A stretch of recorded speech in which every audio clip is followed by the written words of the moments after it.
normally I go and watch the edge of a big woods or open woods, let's say, or a field edge.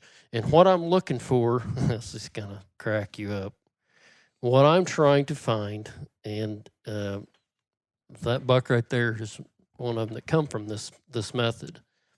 What I'm trying to find is that little bitty spike or 4-pointer or 6-pointer early in the morning, and leaving a spot, a woodlot, a something. That's what I'm looking for. He is leaving that.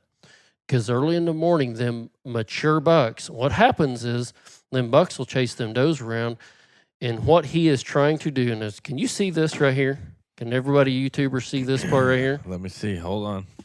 So let me show you what exactly I'm looking for on a rut hunt, because I used to do this. Not been seeing anything around that old scraping, them rubs and this and that and yada, yada, yada. This is what I look for in today's age. I am looking for that little buck that's leaving. We're going to call this a fence row. Okay. This is a road. Okay.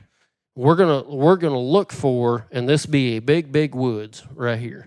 Open, not very thick. Right. Yeah, kind of. This is a big woods on this side of the fence row. What you're gonna look for, and we're gonna call this a road, and this over here on this side of it is huge. It's big. It's a quarter to a half mile of nothing but openness. Go, and the wind is this way. So it's a setup. I do this at night. I do this in the evening time. I'm like, here's the wind. It's going to be this in the morning. It's going to be doing this. The bucks are sharp. Man, they're sharp. They know exactly how to set these does up. And what he's doing is he's going to set that. He's going to go down this as far as he can. Even I don't care if it's a 4-lane highway. It doesn't matter to him. That's what he wants. What he's trying to do is get her downwind of everything. And if anything was this way, it would be a miracle to find him, to find this doe. He don't want no competition. So the key is, what I'm doing is, and I do this, I'll guilty or whatever you want to call it, drive around. I drive some of these county roads where I know these setups are, and I'm looking for that little spike, that little 4-pointer. And what he's doing is he's leaving that situation, and he's going to get where he can see this, is what he's doing.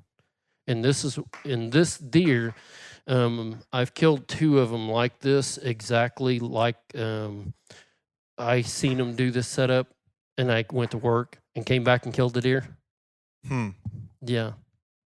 Like, I had to go to work. Couldn't not. I had to go to work, and I come back, and I remember one time I said, well, I just don't think he's going to get up because he don't want no other bucks finder. I kept saying this, and at this time I was 26 years old.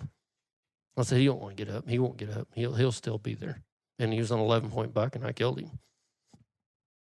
Man. He was in a cow pasture, and it was a valley that run up the hill like this, and that far end of it went all the way into Arkansas. It was a big field. I just kept going, went into Arkansas. And that deer, there was no other buck that could have found them, is what it was. That's what they're doing. Mm-hmm. You've seen them, obviously. Everybody's probably seen a buck take a doe out in the middle of a field, lay her down. Mm-hmm. The whole idea is not person. I don't think it's got anything to do with people. I think that we think it's people. My hands, but I think we think it's people that they're scared of and that they're running from and they're going away from. But I think truly is he just don't want any competition. He's tired of having to fight these bucks off or do whatever. And I'm not saying he's fighting them off, but he wants her to himself, Yeah. So that, when I'm saying this, is look, during the rut, look for these little bucks. They matter. They mean something. They're not there for no reason. Every daggum one of them want to breed. I don't care if he's a spike or what. And they do. They actually will breed.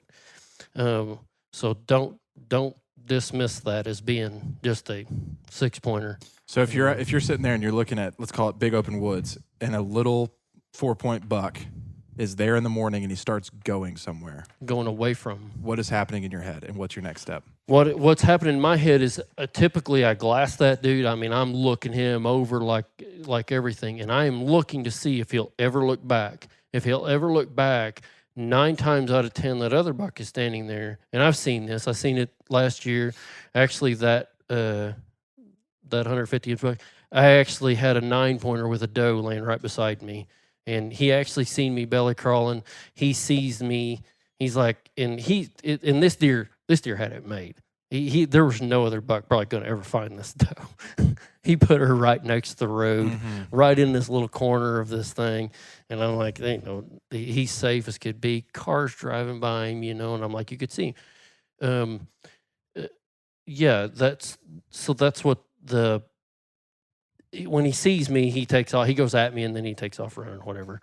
But that's the scenario that I'm looking at. Yeah. So if he's looking back, you're going to be looking back to where he was looking.